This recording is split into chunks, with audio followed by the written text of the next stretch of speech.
We are so glad you could join us for our online sermon today. Before we hear God's word, we will have scripture read. நீங்கள் இணையம் வழியாக இடம்பெறும் பிரசங்கத்தில் எங்களோடு இணைந்திருப்பதில் நாங்கள் மகிழ்ச்சி அடைகிறோம். ஆண்டவருடைய வார்த்தையை கேட்பதற்கு முன்பாக வேத வாசிப்பு வாசிக்கப்படும். கர்த்தருக்கு சோஸ்திரம்.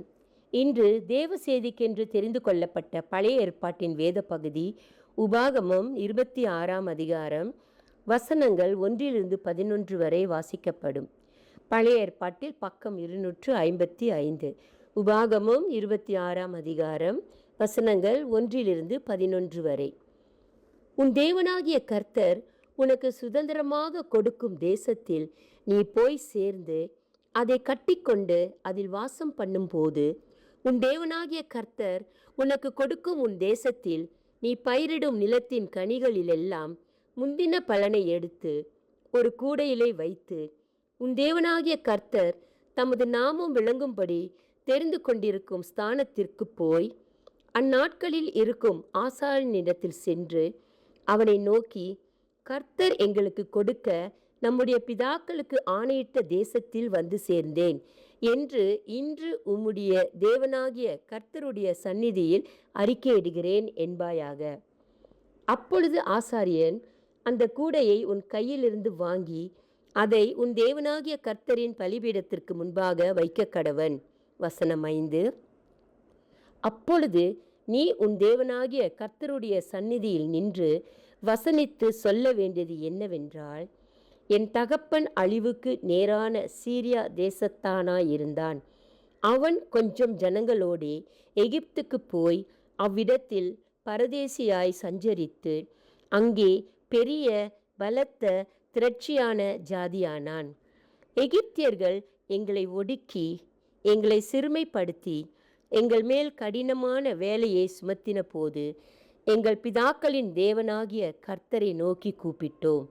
கர்த்தர் எங்கள் சத்தத்தை கேட்டு எங்கள் சிறுமையையும் எங்கள் வருத்தத்தையும் எங்கள் ஒடுக்கத்தையும் பார்த்து எங்களை பலத்த கையினாலும் ஓங்கிய புயத்தினாலும் மகா பயங்கரங்களினாலும் அடையாளங்களினாலும் அற்புதங்களினாலும் எகிப்திலிருந்து புறப்பட பண்ணி எங்களை இவ்விடத்துக்கு அழைத்து வந்து பாலும் தேனும் ஓடுகிற தேசமாகிய இந்த தேசத்தை எங்களுக்கு கொடுத்தார்.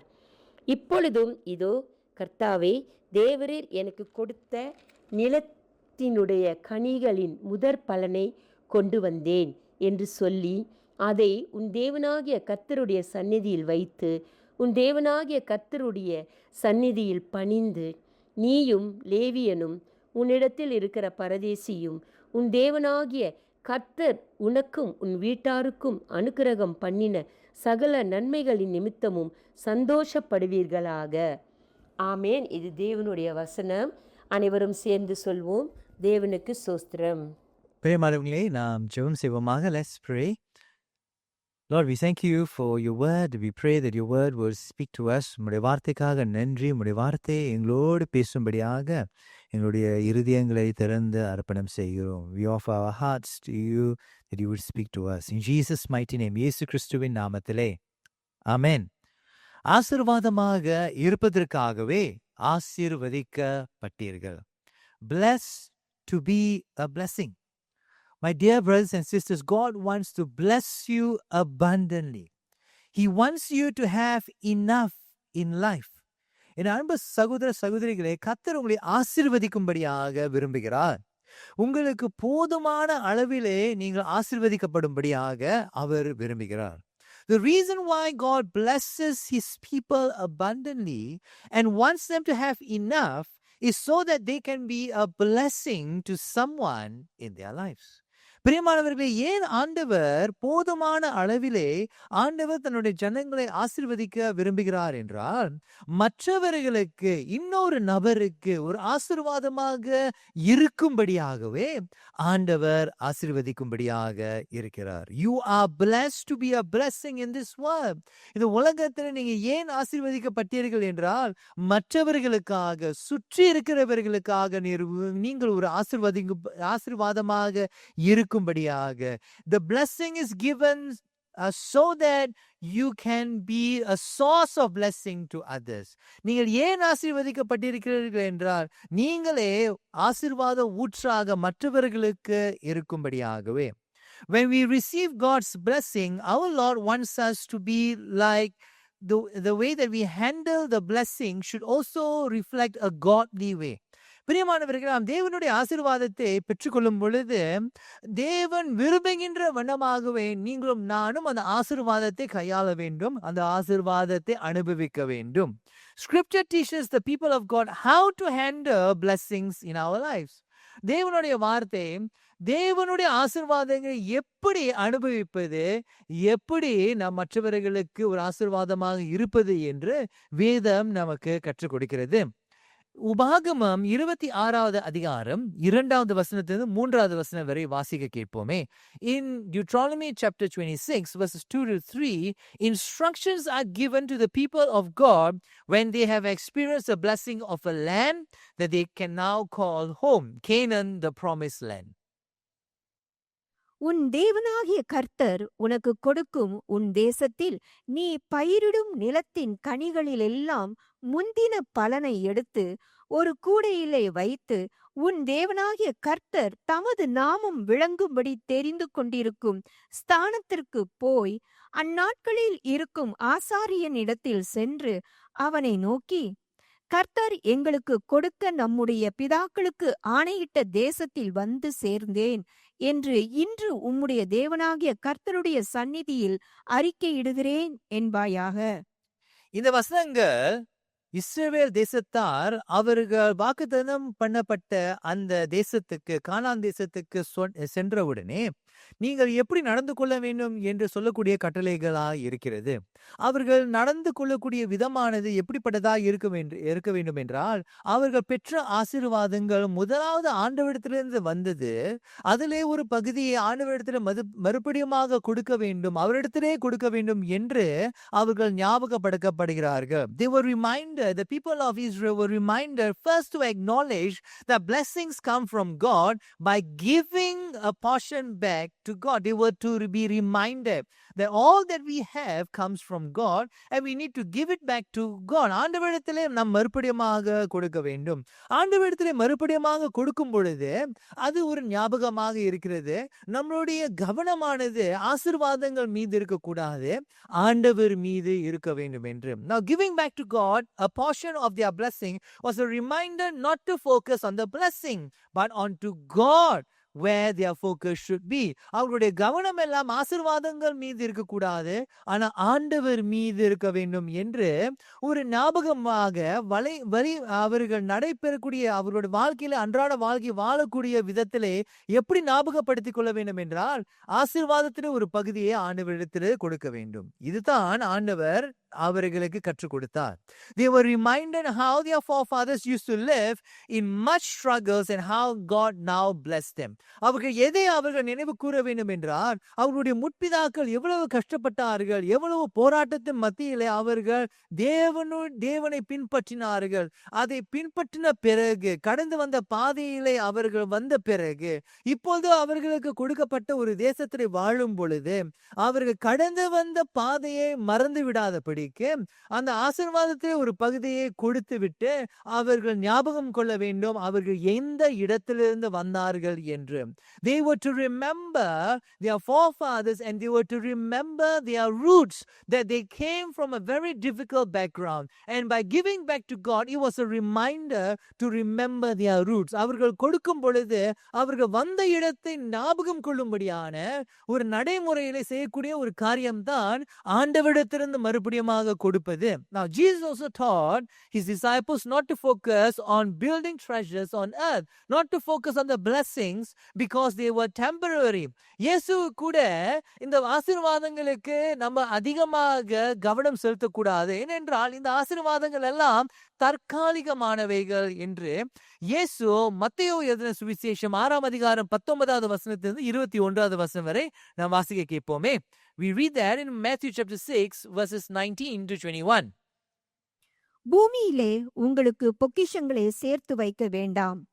இங்கே பூச்சியும் துருவும் அவைகளை கெடுக்கும். இங்கே திருடரும் கன்னமிட்டு திருடுவார்கள். பரலோகத்திலே உங்களுக்கு பொக்கிஷங்களை சேர்த்து வையுங்கள். அங்கே பூச்சியாவது துருவாவது கெடுக்கிறதும் இல்லை. அங்கே திருடர் கன்னமிட்டு திருடுகிறதும் இல்லை. உங்கள் பொக்கிஷம் எங்கே இருக்கிறதோ அங்கே உங்கள் இருதயமும் இருக்கும். உங்க பொக்கிஷம் எங்கே இருக்கிறதோ அங்கே உங்கள் இருதயமும் இருக்கும். ஆகையால் இயேசு என்ன கற்றுக் கொடுத்தார் என்றால், நம்மளுடைய கண்கள், நம்முடைய கவனமானது நம்முடைய ஆசீர்வாதங்கள் மீது இருக்கக்கூடாது, ஆனா ஆவிக்குரிய காரியத்தின் மீது இருக்க வேண்டும். அந்த ஆசீர்வாதங்களை அனுபவிக்கலாம், ஆனால் அனுபவிக்கும் பொழுது நம்முடைய கவனம் எல்லாம் ஆசீர்வாதங்கள் மீது திரும்பப்படாதபடிக்கு நம்முடைய கவனம் எல்லாம் ஆசீர்வாதத்தை அனுபவித்த போதிலும் நம்முடைய கவனம் எல்லாம் ஆவிக்குரிய காரியத்தின் மீது இருக்க வேண்டும். ஆகையால் தான் இயேசு எச்சரிக்கை பண்ணுகிறார், உங்கள் பொக்கிஷம் எங்கே இருக்கிறதோ அங்கே உங்கள் இருதயமும் இருக்கும். இந்த நாளிலே என் அன்பு சகோதரே சகோதரியே, உன்னுடைய பொக்கிஷம் எங்கு இருக்கிறது? ஆவிக்குரிய காரியத்தின் மீது உன்னுடைய பொக்கிஷமாய் இருக்கிறது என்று நீ கருதுகிறாயா?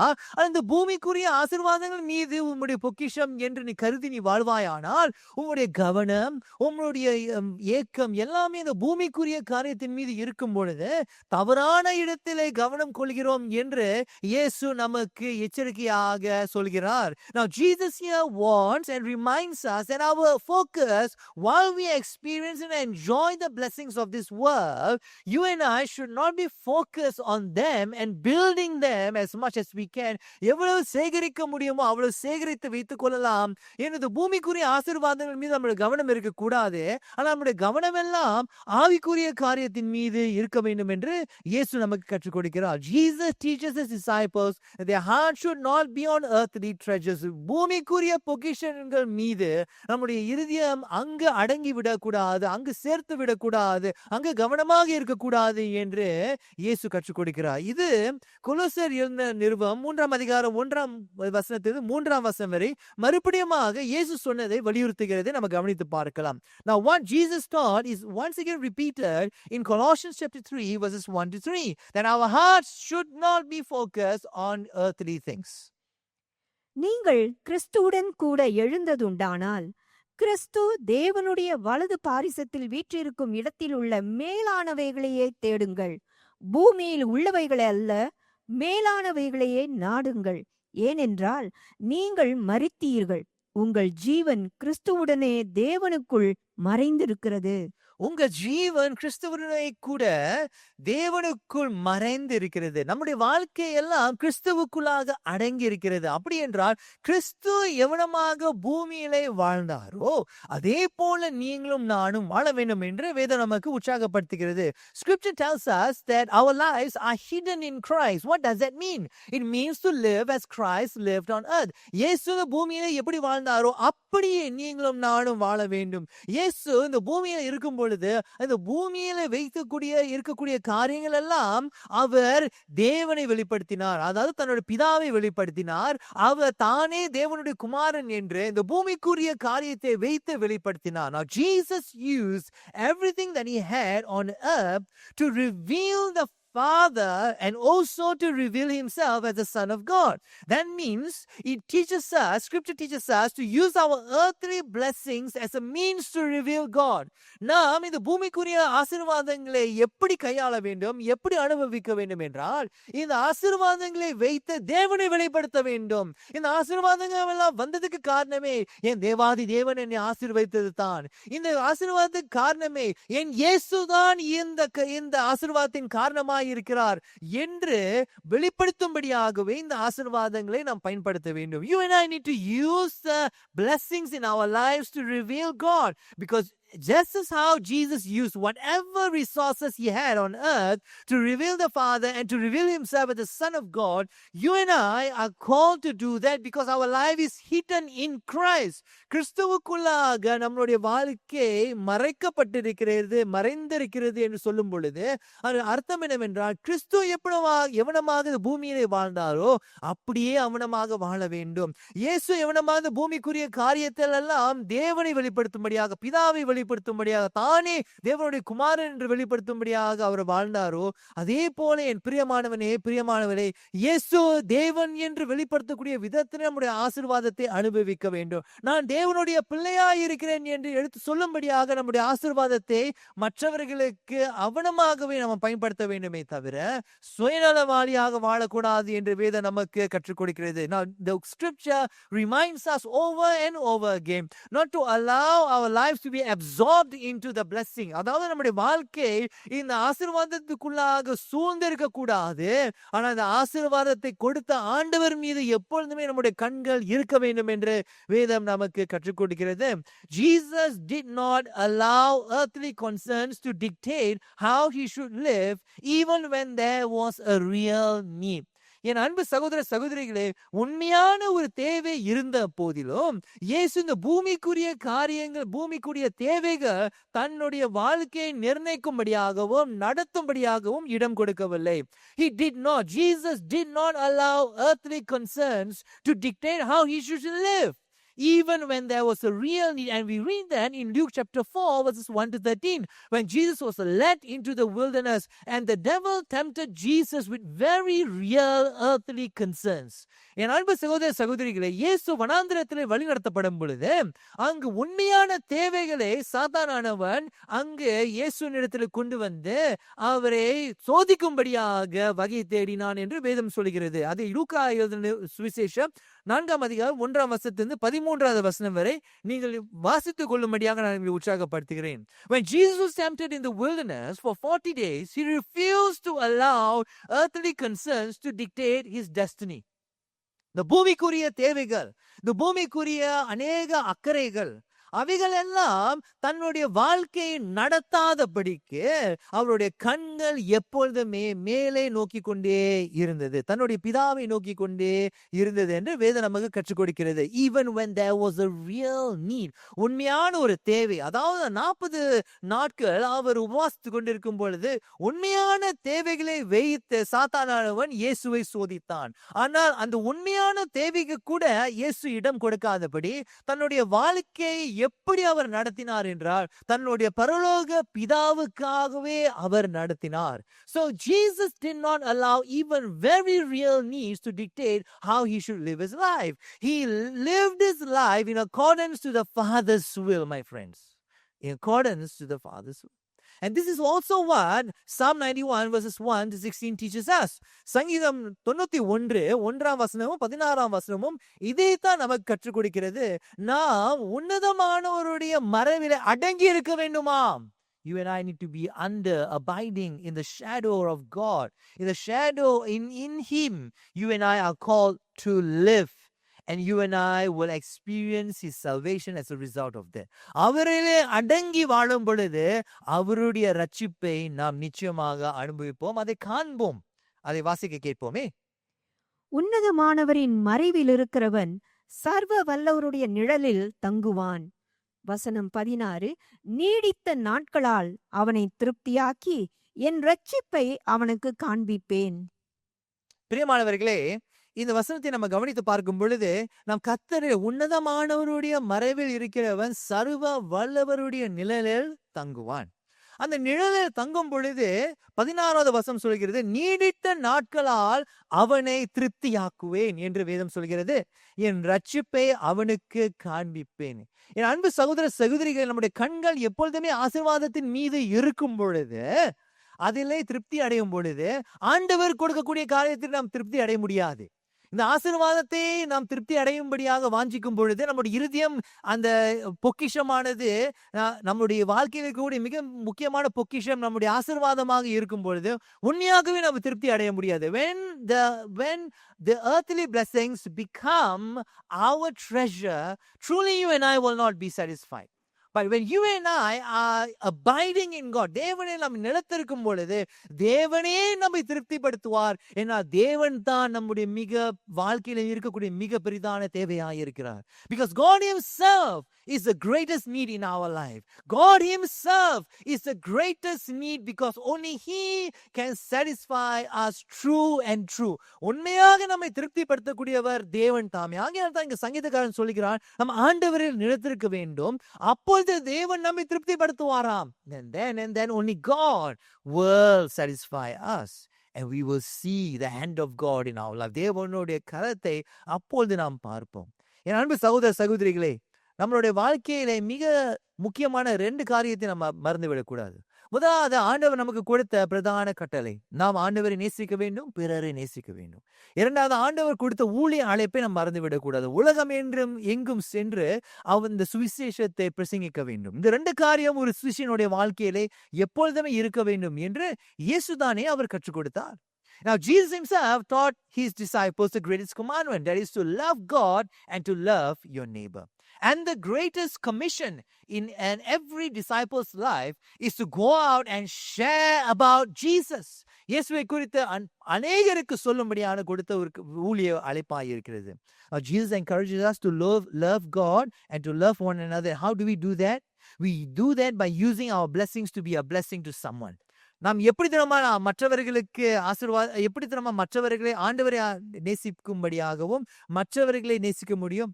நம் பெற்ற ஆசீர்வாதத்தை ஆண்டவரிடத்தில் மறுபடியாக கொடுப்பது, ஒரு பங்கை ஆண்டவரிடத்தில் கொடுப்பது. ஆண்டவரே, இந்த ஆசீர்வாதம் இருந்தாலும் நீ தான் என்னுடைய வாழ்க்கையில மிக பெரிதான ஆசீர்வாதம் என்று சொல்லி அந்த ஆசீர்வாதத்தில் ஒரு ஆசீர்வாதத்தை ஆண்டவரிடத்திலே, ஒரு பாகத்தை ஆண்டவரிடத்தில் கொடுப்பது மட்டுமல்ல, நாம் அனுபவிக்கக்கூடிய ஆசீர்வாதங்களை வைத்து மற்றவர்களை ஆசீர்வதிக்கும்படியாக இருக்கும் பொழுது அவர்களை நேசிக்கிறோம். When you and I give a portion of our blessing back to God, we say, Lord, you are the greatest treasure in our life. This treasure, these earthly blessings that I experience is nothing compared to you, Lord. And giving a portion back to God is a reminder of that. And when we use the blessings, earthly blessings, to bless someone else, we are loving others as ourselves. நாம் பெற்ற ஆசீர்வாதத்தை மற்றவர்களிடத்தில் பகிர்ந்து கொண்டு அவர்களை ஆசீர்வதிக்கும்படியாக முன்வரும் பொழுது நாம் பிறரை நேசிக்கிறோம். Jesus also encourages us to share in the Great Commission. மற்றவர்களுக்கு, ஆண்டவரை அறியாதவர்களுக்கு நாம் சுவிசேஷத்தை எடுத்து சொல்லும் பொழுது, அதுவும் பிரியமானவர்களே, நாம் வைத்திருக்கின்ற ஆசீர்வாதங்களை வைத்து மற்றவர்களுக்கு ஆசீர்வதிக்கும் பொழுது அது சுவிசேஷத்தை பகிர்ந்து கொள்வதற்கு ஒரு வாய்ப்பாக இருக்கிறது. When you and I use the blessings that God has given us to bless someone, it opens the way for us to share the gospel to those who do not know him. Romans chapter 10 verse 13 to 15, ரோமர்கள் நிருபம் 10ஆம் அதிகாரம் 13 15வது வசனம் வரை நாம் தேவனை குறித்து மற்றவர்களுக்கு சொல்ல வேண்டும் என்று ஞாபகமாக சொல்லப்பட்டிருக்கிறது. Romans 10:13 to 15 reiterates what Jesus said in the Great Commission. And let's have that read. அதை வாசிக்க கேட்போமே. ஆதலால் கர்த்தருடைய நாமத்தை தொழுது கொள்ளுகிற எவனும் ரட்சிக்கப்படுவான். அவரை விசுவாசியாதவர்கள் எப்படி அவரை தொழுது கொள்ளுவார்கள்? அவரை குறித்து கேள்விப்படாதவர்கள் எப்படி விசுவாசிப்பார்கள்? பிரசங்கிக்கிறவன் இல்லாவிட்டால் எப்படி கேள்விப்படுவார்கள்? அனுப்பப்படாவிட்டால் எப்படி பிரசங்கிப்பார்கள்? சமாதானத்தை கூறி நற்காரியங்களை சுவிசேஷமாய் அறிவிக்கிறவர்களுடைய பாதங்கள் எவ்வளவு அழகானவைகள் என்று எழுதியிருக்கிறதே. நற்காரியங்களை சுவிசேஷமாய் அறிவிக்கிறவர்களுடைய பாதங்கள் எவ்வளவு அழகானவைகளை. அன்பு சகோதர சகோதரிகளே, நாம் வைத்திருக்கின்ற ஆசீர்வாதங்கள் எல்லாம் நற்கிரியைகளை செய்து சுவிசேஷத்தை சொல்வதற்காகவே. You and I have received the blessing of God so that you and I can do good works to open the way for us to share the gospel. God wants to bless you richly. ஆண்டவர் உங்களை ஆசீர்வதிக்க, பல மடங்கு உங்களை ஆசீர்வதிக்க வாஞ்சியாக இருக்கிறார். ஆனால் இந்த ஆசீர்வாதங்களை பெற்ற நீங்களும் நானும் அந்த ஆசீர்வாதங்களை ஒரு பகுதியா மறுபடியுமாக ஆண்டவரிடத்தில் கொடுத்து, ஆண்டவர் நீ தான் என் வாழ்க்கையில் இருக்கக்கூடிய மிக பெரிதான ஆசீர்வாதம் என்று ஞாபகப்படுத்தி ஆண்டவரிடத்தில் மறுபடியுமாக கொடுத்து விட்டு, அது மட்டும் அல்லாமல் நாம் பெற்ற அந்த ஆசீர்வாதங்களை மற்றவரிடத்தில் பகிர்ந்து கொண்டு அதன் வாயிலாக தேவனுடைய அன்பை மற்றவர்களுக்கு காண்பிக்கும்படியாக நடைமுறையிலே ஜனங்களுக்கு காண்பித்து அவர்களும் நீங்களும் நானும் ஆராதிக்கின்ற தேவனை அவர்கள் பின்பற்றும்படியாக அந்த ஆசீர்வாதங்களை நாம் பயன்படுத்துவோமானால் ஆண்டவர் பல மடங்கு உங்களை ஆசீர்வதிப்பார். God will bless you many times over because you are a good steward of God's blessing. இதனால் நீங்கள் தேவனுடைய ஆசீர்வாதத்திலே பெற்ற நானும் நல்ல உக்காரக்காரனாக இருக்கும் பொழுது அவர் தொடர்ந்து ஆசீர்வதித்துக் கொண்டே இருப்பார். ஏனென்றால் அந்த ஆசீர்வாதத்தை சரியான விதத்திலே நாம் பயன்படுத்துகிறோம். In this Lent season, will you be willing to grow in this aspect of blessing? இந்த லென்த் நாட்களிலே பிரியமானவர்களே, நாம் இந்த பகுதியிலே நாம் வளர ஆயத்தமாக இருக்கிறோமா? ஆசீர்வாதங்களை புரிந்து கொள்ளக்கூடிய இந்த பகுதியிலே, ஆசீர்வாதங்களை பயன்படுத்தக்கூடிய இந்த பகுதியிலே வளருவதற்கு ஆயத்தமாக இருக்கிறோமா? நம்மளுடைய இருதயம் எங்க இருக்கிறதோ அங்கவே நம்முடைய பொக்கிஷம். நம்முடைய பொக்கிஷம் எங்க இருக்கிறதோ அங்கதான் நம்மளுடைய இருதயம். Where our heart is where our treasure is. Where the treasure we consider is as treasure is where our heart will be. So my friends, who or what is your treasure? யார் எது உங்களுடைய பொக்கிஷமாய் இருக்கிறது? Let's pray. ஆண்டவரே, இந்த நாளிலே நீர் எங்களோடு பேசினதற்காக நன்றி. எங்கள் வாழ்க்கையிலே பலவிதமான ஆசீர்வாதங்களை நீர் கொடுத்திருக்கிறீரே ஆண்டவரே. அந்த ஆசீர்வாதங்களை அனுபவித்த நாம் உம்மை நேசிக்கும்படியாகவும் பலரை நேசிக்கும்படியாகவும் இந்த ஆசீர்வாதத்தை ஞாபகமாகவும் ஒரு சுவிசேஷத்தை பகிர்ந்து கொள்ளக்கூடிய ஒரு வாய்ப்பை உருவாக்கக்கூடிய ஒரு கருவியாகவும் பயன்படுத்த நீர் எங்களுக்கு உதவி செய்யும்படியாக ஜெபிக்கிறோம். Lord, we pray that as you bless us, that we will remind ourselves that the blessing comes from you and give a portion back to you. And at the same time, use the blessings to be an avenue, a means to share your love. We pray and ask this in Jesus' name. Yesu Christuவின் நாமத்திலே. Amen. We hope you have been blessed by the Word of God today. If you have any questions after hearing the sermon today, or you need someone to talk to, please contact our church office. We would like you to know that you are not alone and that we as a church are willing to journey with you. We hope to be a safe space where you can grow in Christ as a person. We hope you have a great week. God bless you. நீங்கள் கர்த்தருக்குள் ஒரு நபராக வளர்ச்சி அடைவதற்கு உங்களது பாதுகாப்பான இடமாக நாங்கள் இருக்க விரும்புகிறோம். இந்த வாரம் உங்களுக்கு சிறந்த வாரமாக அமையட்டும். ஆண்டவர் உங்களை ஆசீர்வதிப்பாராக.